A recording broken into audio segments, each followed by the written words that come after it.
Yes, så første opgave lyder på, at vi skulle analysere med udgangspunkt i bilag 1 og 2 den overordnede udvikling i USA's økonomi og hvordan den ser ud i 2024. Og hvis vi starter med at kigge på USA's BNP, så ligger den på 2,6% i 2024, og det stabile niveau for en BNP ligger jo på 1-2%, så derfor er det godt. Der er tale om økonomisk vækst, og det er tale om en sund økonomi generelt, når man har mere BNP end 1-2%. Man skal så også kunne kigge lidt på inflationen, fordi den er faldende op til 2024, og derfor er den her økonomiske vækst ikke med til at presse på prisniveauet på varer og tjenesteydelser. Det vil den være, hvis inflationen var stigende, og derfor vil det ikke være så godt, hvis inflationen var stigende, at BNP'en også var så stigende, men det er okay nu, hvor inflationen er faldende. Yes. Og hvis man tager et kig på arbejdsløsheden, så er den på 3,9%, hvor det sunde spænd ligger mellem 3-4%, så det er også sundt for deres økonomi. Men man skal dog kigge på året forinden, hvor den var på 3,6%, så den er steget med 0,3 procentpoint fra det forgangne år, og der er der tale om, at det er lidt opsigtsvækkende, at den går ind i den stigning. Og hvis man så kigger på investeringerne, så kan man se en rigtig stor stigning i investeringerne, nemlig på 3,4 procentpoint for det forgangne år. Og det har ligesom været drivkraften til, at vi har den her stigning i BNP'en. Det har ligesom været, at der har været så stor en stigning i investeringerne. Og vi kan også se ud fra tallene, at de eksporterer mere, end de importerer, og derfor har de en positiv betalingsbalance. Og som man kan læse sig til i bilag 2, så kan man se, at der diskuteres, om der ligesom kommer en lille eller stor rentenedsættelse fra Feds side. Og det gør man og diskuterer sig for at ligesom sikre sig økonomisk, og at arbejdsmarkedet og den amerikanske økonomi ligesom ikke ryger i hullet. Hvor man for eksempel, hvis arbejdsløsheden bliver for stor, så kan det blive farligt for den amerikanske økonomi, selvom de egentlig har en sund økonomi med en okay arbejdsløshed og en god stigning i BNP'en. Så anden delopgave i første opgave var ligesom, at vi skulle analysere med udgangspunkt i bilag 3 og 4, hvordan Fed havde ført pengepolitik i september 2024, og hvordan det vil påvirke samfundsøkonomien i USA. Og som man kunne læse til i bilag 3, så har Fed for første gang siden 2020 nedsat renten. Og tidligere har de ført stram pengepolitik for at modarbejde den høje inflation, der var i USA, især efter coronakrisen. Og nu har de for første gang ført lempelig pengepolitik, og det kan man aflæse i bilag 4 ved, at de har nedsat renten. Og det er et tegn på det. Og som stående i bilag 3, så er inflationen aftagende, og derfor skal der ikke føres stram pengepolitik mere. Og det kunne man også se i bilag 1 på nøgletallene. Man gør ligesom det her ved at føre lempelig pengepolitik for at sætte gang i investeringerne og forbruget, der er med til at skabe økonomisk vækst og skabe jobs, der gør, at arbejdsløsheden vil falde. Og det så vi også i bilag 1, var et af de problemer, USA havde. Selvom det var en sund arbejdsløshed, så var den stigende. Og investeringerne og forbruget stiger, fordi det bliver billigere at optage lån og mere attraktivt at forbruge, og dermed også generelt bare en højere efterspørgsel på varer. Der kommer også nogle samfundsøkonomiske konsekvenser ved det, de ændringer i pengepolitikken, og det kaldes transmissionsmekanismen. Fordi når det her rentefald sker, hvilke effekter har det så? Det har de effekter, at det fører til en stigning i investeringerne og forbruget, som betyder en stigning i BNP og beskæftigelse.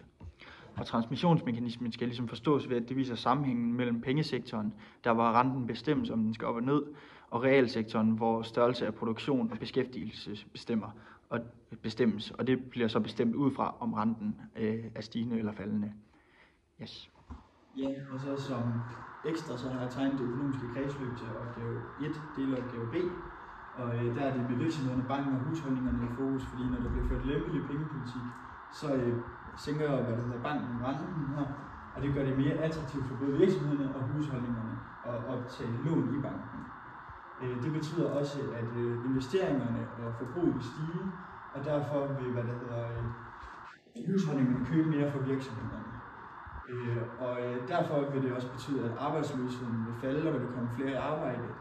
Og derfor vil det også betyde, at virksomhederne skal give mere i løn til husholdningerne. Og derfor går det sådan i en cyklus. Yes, og sidste opgave i opgave 1 lyder på, at vi skulle diskutere på baggrund af vores analyse, hvilke samfundsøkonomiske mål Fed har forsøgt med at opnå med den her førte pengepolitik, de har gjort. Og man kan argumentere for, at de især prøver at ramme de økonomiske mål, fuld beskæftigelse og økonomisk vækst. Og det kan man ud fra bilagene, der handlede om, at de havde fået styr på inflationen, men der var en voksende stigning i arbejdsløsheden, og det kan man også se i bilag 1 blandt andet. De prøver ligesom også at sætte i gang i økonomien ved at føre den her lempelige pengepolitik. Og som man kunne se i bilag 1, så har de jo egentlig en sund økonomi, men den stigende arbejdsløshed er med til, at Fed var nødsaget til at sænke renten, for ligesom at passe på de her samfundsøkonomiske mål omkring fuld beskæftigelse. Eller i hvert fald prøve i højere grad at få en lavere ledighed. Men man kan også se i bilag 1, at den egentlig var tilfredsstillende nok arbejdsløsheden, men 0,3 procentpoint for det forgangne år, det er alarmerende, så derfor kan man sige, at de prøver at ramme det økonomiske mål omkring fuld beskæftigelse. Men samtidig så kan man også se, at investeringerne var den her drivkraft i også endda privatforbruget, der var en stigning i, har været med til at bidrage til den her positive BNP-udvikling, og dermed også en økonomisk vækst, som er det andet samfundsøkonomiske mål, de prøver at ramme. Og derfor kan man argumentere for, at de også prøver at opnå det med lempelig pengepolitik ved at sætte gang i økonomien, fordi når renten falder, så stiger investeringerne og forbruget, og dermed også BNP'en. Yes. Og hvad vil det så ske, hvis USA Fed havde nedsat deres rente? Det kan vi så se for eksempel i forhold til ECB og DK, og Fed, så var det startet jo alle sammen på 3%, og så nedsætter Fed den så til 2,5%. Det der så vil ske, det var, at det vil blive mindre attraktivt at købe obligationer ved Fed for eksempel, så derfor vil de søge mod ECB og DK. Og derfor forskyder vi efterspørgselskurven til højre. Så vi får en ny, som ser sådan her ud. Og før, der skulle man betale nu i forhold til euroen, der skulle man give $105 for at få 100 euro. Og nu, der ved at vi forskyder den til højre, så skal man få en ny, man kan kalde det ligevægtspris på, lad os sige, 110. Og det er jo så de $110, man skal op for at få det samme antal euro som før. Og derved så euroen styrket over for den amerikanske dollar, og det er blevet bedre, de har ligesom tabt noget konkurrence, priskonkurrenceevne. Det har Fed tabt.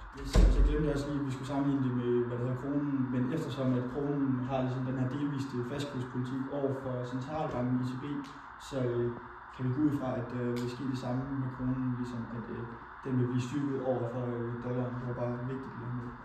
Yes. Og anden delopgave i opgave 2 er ligesom om, at vi skal forklare, at de her renteændringer i USA også leder til ændringer i ECB, og altså i Europa, EU og Danmark. Og grundet vores valutakurspolitik, som er ligesom den her delvis fastkurspolitik, så læner den sig op af euroen, så vi gør ligesom det, som ECB gør. Altså vores nationalbank gør det, som den europæiske centralbank gør. Og det gør den ligesom for, at vi kan blive ved med at udbyde til den samme rente, og derved ligesom bibeholde vores tætte kurs fra kronen til euroen.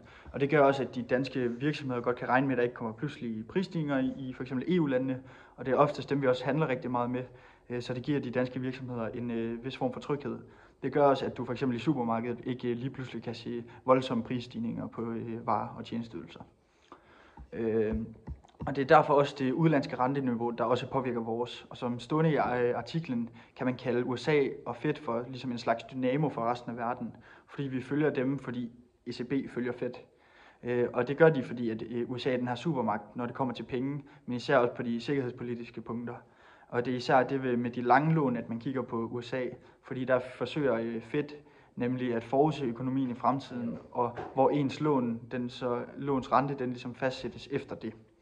Og det er godt, hvis du for eksempel har en længere real kreditlån på en løbende rente på 10-30 år. Og inflationen har også en effekt på renteniveauet. Man så, at for eksempel hævede Fed renten rigtig meget i 2022 og 2023 som følge på den høje inflation, der var kommet under coronakrisen. Der fulgte ECB og Nationalbanken efter, og det har ligesom vist sig at virke, da der er kommet en dæmper på inflationen, som man også kunne se i bilag 1. Og det kan man også se for første gang ved, at de nu igen har nedsat renten. Forklar så i forlængelse af, hvordan en rentenedsættelse i USA påvirker huspriserne i Danmark. Når der sker en rentenedsættelse i USA, så kan vi f.eks. kigge på, hvad der sker ved kapitalbevægelserne ved den lange rente. Og det er jo, hvad der er oftest med, at når for eksempel den falder i USA, så ser vi, at amerikanerne vil købe for eksempel danske obligationer i stedet for, og derfor stiger obligationskursen, og så når vi ser, at obligationskursen stiger, så falder obligationsrenten. Og det er jo ligesom den lange rente, og det er for eksempel renten til realkreditlån, som man tager ved boligpriser. Og så kan man se det i det her diagram, ved at vi starter med at have mængde og pris, og det er egentlig bare en simpel prisdannelse, hvor vi mangler lige linjen ned her, men hvor vi så for eksempel, at efterspørgselen på boliger stiger, fordi det bliver billigere at låne, fordi den her obligationsrente, realkreditlån til realkreditlån er faldet, og derfor bliver det billigere, og derfor kan vi se, at prisen også stiger, fordi at der er flere og flere, altså efterspørgselen på danske boliger stiger, og derfor stiger huspriserne også på danske boliger, når der er et rentefald i USA.